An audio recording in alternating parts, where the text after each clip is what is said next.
Hello, मैं doctor Sanjeev Kumar Hyderabad से cardiologist बोल रहा हूँ। आज मेरे साथ डॉक्टर मोज़ैम जो एक डायबिटोलॉजिस्ट हैं और हैदराबाद में प्रैक्टिस करते हैं, और डॉक्टर आनंद जोशी जो कि आईसीयू स्पेशलिस्ट हैं, head of the department ICU unit sunshine hospital Gachibowli में काम करते हैं। एक बड़े इम्पॉर्टेंट मैसेज के साथ हम आपके साथ आए हैं कि वेंटिलेटर होता क्या है और वेंटिलेटर लगाएं तो किसको लगाएं और कब तक लगाएं। डॉक्टर आनंद बताएंगे कि वेंटिलेटर है क्या चीज़। Thank you Sanjeev. तकरीबन कभी भी हम वेंटिलेटर का नाम लेते हैं तो लोगों के मन में ये डर हो जाता है कि अगर कोई वेंटिलेटर पे जाता है तो कभी आता नहीं। ये चीज़ सरासर गलत है। वेंटिलेटर क्या है? पहले के ज़माने में जब हमारी सांस रुक जाती थी किसी कारण से, तो हम आगे कुछ नहीं कर पा रहे थे, पर उसके बाद थोड़े इन्वेंशंस हुए और ऐसे पता चला कि अगर हम सांस को थोड़ी देर तक चलाएं तो हमारे पास थोड़ा टाइम रह सकता है कि बाकी कोई भी बीमारी हो तो हम उसमें से बाहर निकल सकते हैं। तो सबसे पहले इन्वेंशन हुआ था कि क्या हम बाहर से हम अंदर सांस को डाल सकते हैं। तो एक गुब्बारे का इन्वेंशन हुआ जिसे हम अम्बू बैग कहते हैं।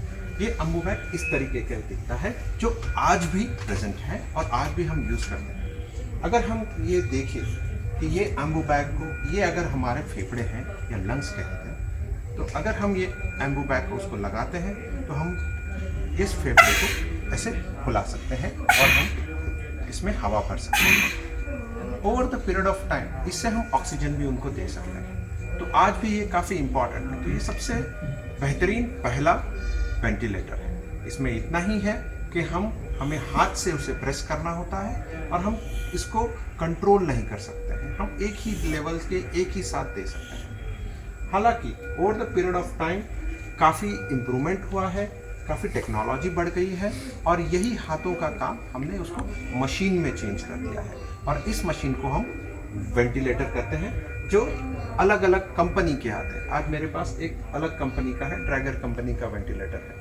अल्टीमेटली कोई भी वेंटिलेटर का एक ही काम है, सांस देना और छोड़ना, बस। उसके अलावा और कुछ नहीं कर सकता।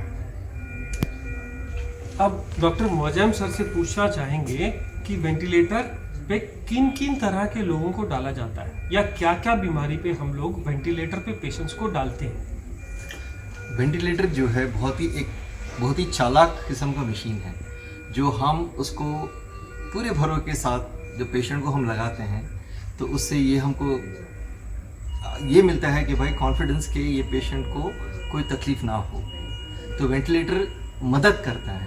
वेंटिलेटर कोई ऐसी चीज़ नहीं है जिससे इंसान को खराबी हो सकती है, मशीन से नहीं होती। और ये किस कंडीशन में हम यूज़ करते हैं? एक तो जब इंसान की किसी का जो बॉडी में कोई पार्ट्स ख़राब हो जाता है और जिसके लिए जो सर्जरी की ज़रूरत पड़ती है, जैसे कि ब्रेन हो जाए, उसमें कोई ट्यूमर आ जाए या कुछ ऐसी बड़ी चीज़ हो जाए या कोई फ्रैक्चर हो जाए, तो वैसे लोगों को फिर हम वेंटिलेटर पर लगा के सर्जरी करते हैं। आपने सुना होगा कि एक इंसान की सर्जरी 6-6 घंटे तक हुई है, कई जनों की 12 घंटे तक हुई है। ये कैसा हो पाता जब वेंटिलेटर ना होता?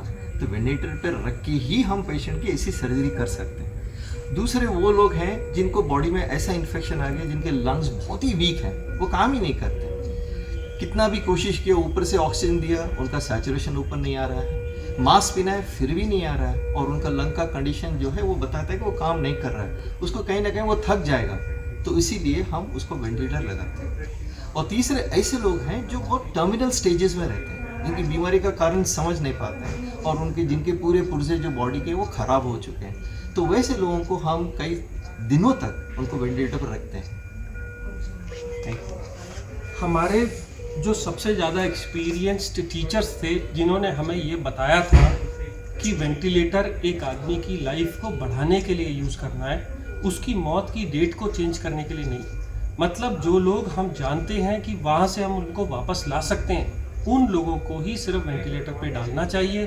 और वो लोग जो अब बहुत ज़्यादा एजेड हो गए हैं, सारे ऑर्गन ख़राब हो रहे हैं और उनका वापस आना ऑलमोस्ट तय है कि वो नहीं आ पाएंगे, ऐसे लोगों को वेंटिलेटर पे नहीं डालना चाहिए। जब आपके पेशेंट को बोला जाता है कि अब वेंटिलेटर लगाना बहुत ज़रूरी है, तो क्या इम्पोर्टेंट सवाल आपको अपने डॉक्टर से पूछने चाहिए, ये आपको डॉक्टर बताएंगे। तो ये बहुत ही इम्पोर्टेंट सवाल होता है कि जब भी आप आईसीयू में जाएंगे तो एक आईसीयू डॉक्टर कहेगा कि उनको वेंटिलेटर पे रखना है, तो कुछ सवाल हैं जो आपको उन्हें पूछना बहुत ज़रूरी है। सबसे पहले वेंटिलेटर क्यों लगा रहे हैं? ऑब्वियसली जवाब होगा कि वो सांस नहीं ले रहे या उनका प्रॉब्लम है या कोई डिजीज़ है। तो ये जानना ज़रूरी है किस डिजीज़ के लिए ये वेंटिलेटर लगा रहे हैं। क्या ये डिजीज़ रिवर्सिबल है या नहीं रिवर्सिबल है? क्या इसमें इम्प्रूवमेंट हो सकता है या नहीं हो सकता है? क्या इम्प्रूवमेंट होने की थोड़ी सी भी गुंजाइश है? क्या हम इनको वेंटिलेटर पे लगा के खामखा प्रोलॉन्ग करने वाले हैं? तो ऐसी सब सिचुएशन में जहाँ पे डिजीज़ इम्प्रूवमेंट नहीं है, जैसे टर्मिनल कैंसर है, काफ़ी ओल्ड एज है, जब हमें मालूम है कि हम उसमें से बाहर नहीं, तो मोस्ट ऑफ द टाइम उसको डिस्करेज करना चाहिए, लगाने से कुछ फ़ायदा नहीं है। कुछ डिजीज़ ऐसे होते हैं जिसमें हमें सिर्फ टाइम अपने को निकालना है, हमें उस वक्त तक सांस देनी है आर्टिफिशियली या किसी को रेस्ट करना है जब तक बॉडी हील ना हो।